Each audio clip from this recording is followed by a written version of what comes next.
बिस्मिल्लाहिर्रहमानिर्रहीम। मैं हूं असद खरल और आप देख रहे हैं मेरा यूट्यूब चैनल।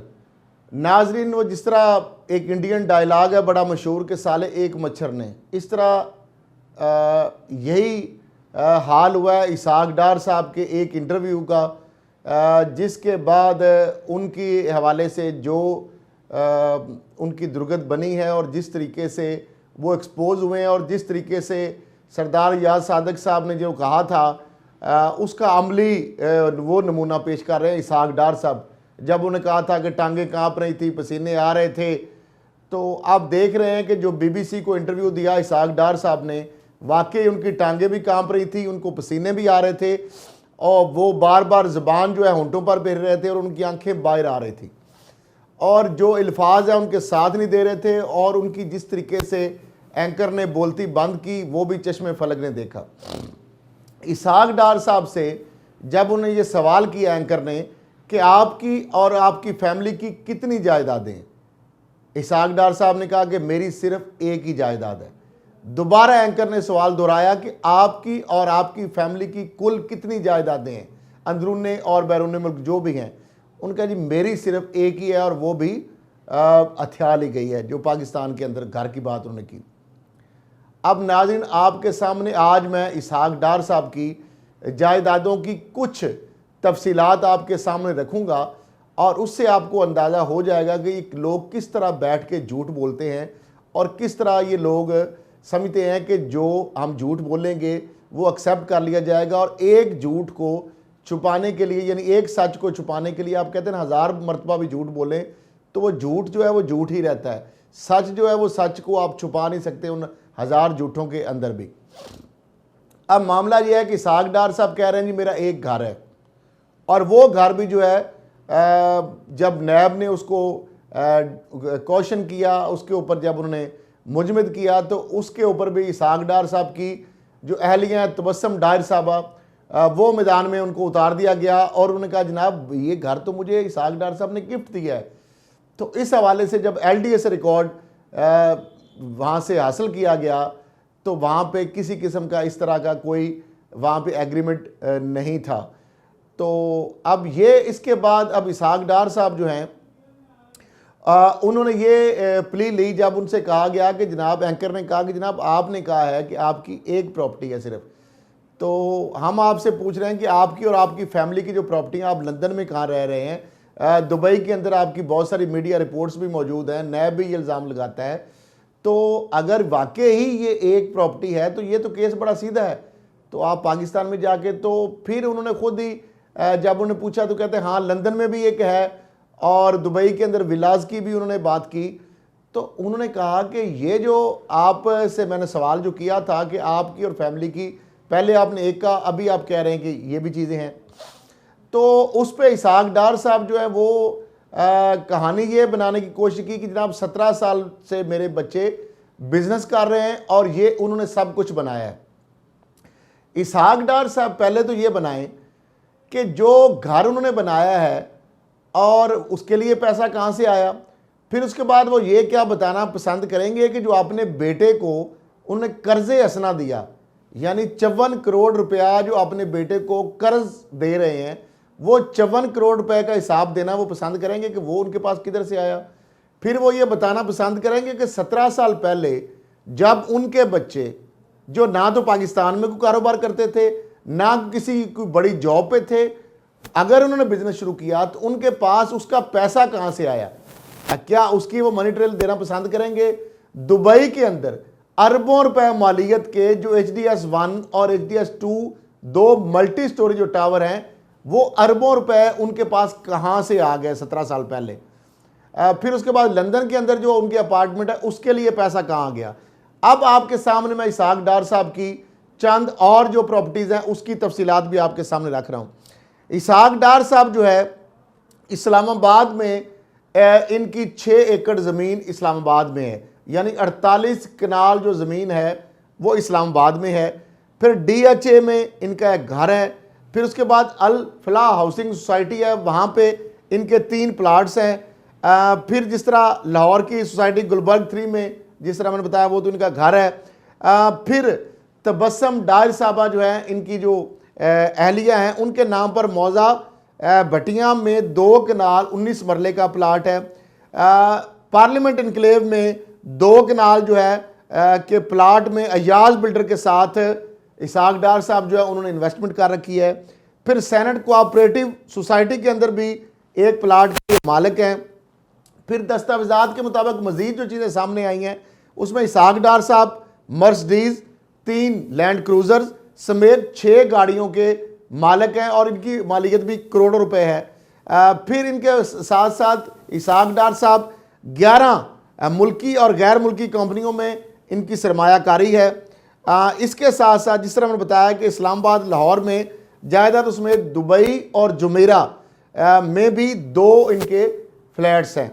तो अब मामला ये है कि ये जो चीज़ें इसाक डार साहब ने ये समझा रहे शायद कोई लिफाफी जर्नलिस्ट होगा जिनको शायद वो इनके लिफाफे या जिनको जिस तरह सहाफ़ियों को पाकिस्तान में ये जब आते हैं हुकूमत में तो ये बड़े बड़े ओहदे दे देते हैं। किसी को MD PTV लगा दिया गया, चेयरमैन PTV का, किसी को चेयरमैन पैमरा लगा दिया गया, किसी को अकादमी ऑफ लेटर्स जो है उसका चेयरमैन बना दिया गया।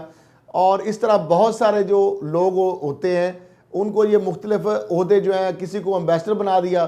तो ये इनका हमेशा तरीके का रहा है। और अगर लिफाफा जर्नलिज्म के बानी नवाज शरीफ साहब को कहा जाए तो वो भी गलत ना होगा, क्योंकि जब ये वज़ीर आला बने पंजाब के उस वक़्त इन्होंने लिफाफा जर्नलिज्म जो उसकी बुनियाद रखी।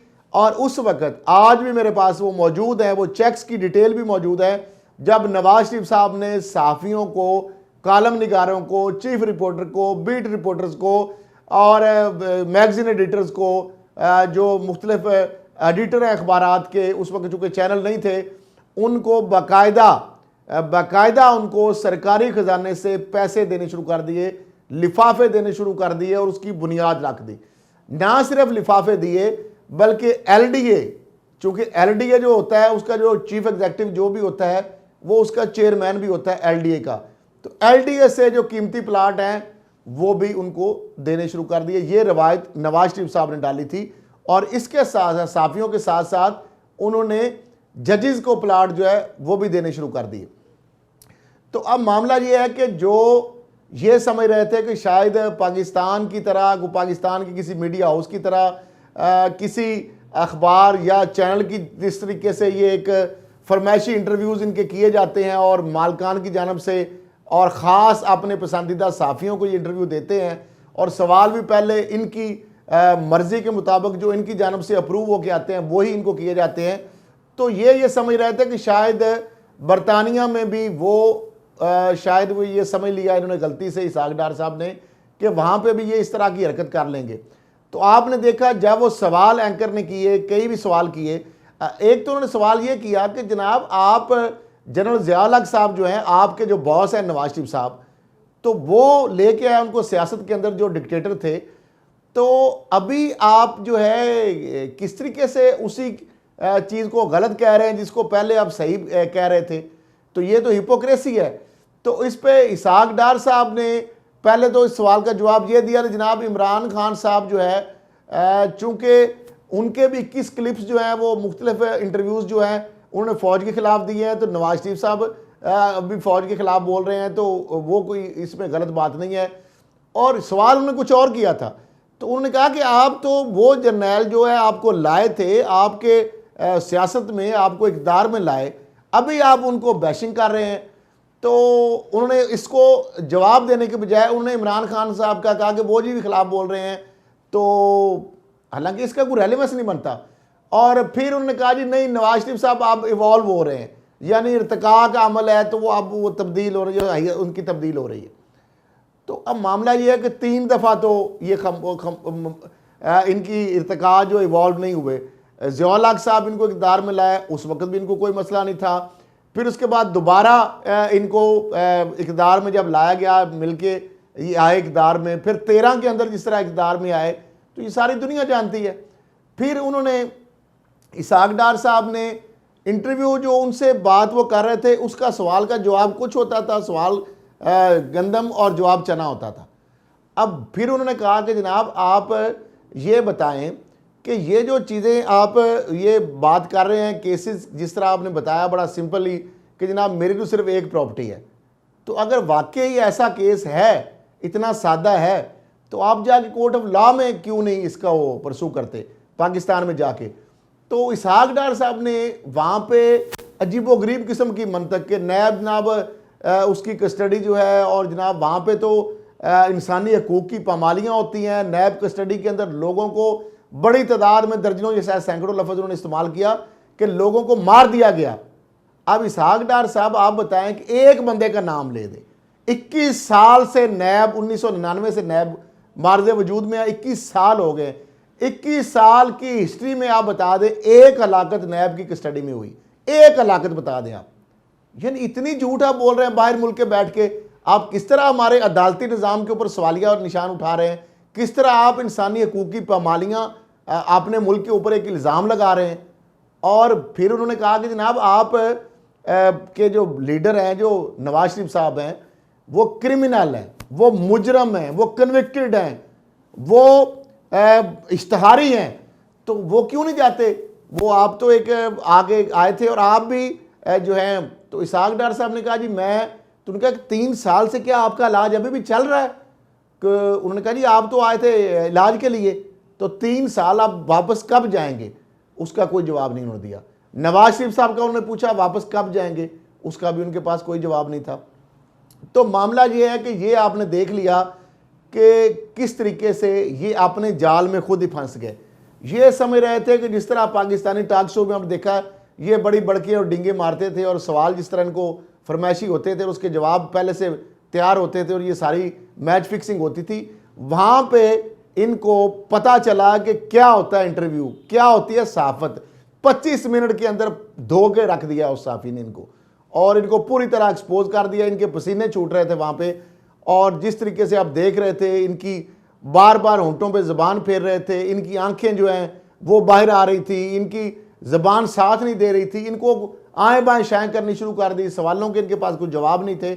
तो मैं समझता हूँ कि ये वही मामला है जिस तरीके से नवाज शरीफ साहब ने, उनकी फैमिली ने पनामा केस के रिवील होने से पहले, चूँकि उनके पास ईमेल्स वगैरह आई थी, तो उन्होंने धमाका अपने तौर पे करने की कोशिश की। जावेद चौधरी साहब को जो इंटरव्यू दिया था हुसैन नवाज ने, और उसने एडमिट कर लिया अपने बाप को बचाने के लिए कि जनाब ये, हाँ जी ये हमारे हैं पार्कलैंड के फ्लैट्स, और हमारे वालिद का उससे कोई ताल्लुक नहीं। तो वो सारा एडमिशन के बाद ये फंस गए खुद ही, क्योंकि इतराफ़ जुर्म कर लिया। इसके बाद ये वही ख़ानदान है जो मरियम साहबा कहती थी कि लंदन तो क्या पाकिस्तान में मेरी कोई जायदाद नहीं। फिर 1500 कनाल से ज़्यादा जायदाद भी निकल आई, 88 करोड़ रुपए उनके अकाउंट से, अरब रुपए के करीब वो रकम भी निकल आई। तो वो कहाँ से आ गई? अब मामला ये है कि जिस तरीके से नवाज शरीफ साहब ने अपने बच्चों को अपने आप को बचाने के लिए उनको झोंका, अब ये मामला जो है इसके अंदर भी जो ज़राए हमें ये बता रहे हैं कि ये नवाज शरीफ साहब जो है उनके ऊपर दबाव था BBC की जानिब से इंटरव्यू के लिए। तो नवाज शरीफ साहब ने आगे बली का बकरा चढ़ाया इनको। जिस तरह डॉन लीक्स के अंदर आपने देखा कि उन्होंने अपनी साहबजादी को तो बचा लिया, लेकिन परवेज़ रशीद की कुर्बानी दे दी, उसके बाद एक और जो बंदा है उसकी कुर्बानी दी, राव तहसीन जो है उसकी कुर्बानी दे दी, लेकिन अपने ख़ानदान, अपनी नवाज शरीफ साहब जो है खातर जो है कई लोगों को बलि चढ़ा चुके हैं। तो ये भी मैं समझता हूँ कि इसहाक डार साहब के साथ जो हुआ है, इसमें मैं समझता हूँ कि ये नवाज शरीफ साहब जो है ये शायद उनकी जो है बली, उनकी कफारा अदा किया है इसहाक डार साहब ने, और वो जिस तरीके से उनको ग्रिल किया गया है या जो जिस तरीके से वो एक्सपोज हुए हैं। तो अब देखना ये है कि क्या नवाज शरीफ साहब की इस इंटरव्यू के बाद जान छूट जाएगी। लग जा रहा है कि नवाज शरीफ जो है उनको भी ये इंटरव्यू तो देना पड़ेगा, क्योंकि अल्टीमेटली जिस तरीके से उन्होंने प्रेशर रिलीज़ करने की कोशिश की है और इसहाक डार साहब को BBC के शो में भेजा है, मैं नहीं समझता कि इससे उनकी जान छूट जाएगी। क्योंकि नवाज शरीफ साहब को, ये मैं आपको बता दूं, उनको ये पता है, नवाज शरीफ साहब को ये पता है, और जिस तरह इससे पहले भी डेली मेल पे स्टोरीज आई नवाज शरीफ के बारे में, उसके ऊपर कोई उन्होंने सू नहीं किया, वहाँ बैठे भी हुए लंदन में। इसका मतलब ये है कि उन्होंने जो सारी प्रॉपर्टीज इनकी सारी डिटेल छापी वो ठीक है, हालांकि वहाँ पे अगर सू करेंगे वहाँ बड़े सख्त कवानीन है, आपको करोड़ों अरबों कमा सकते हैं वहाँ पे।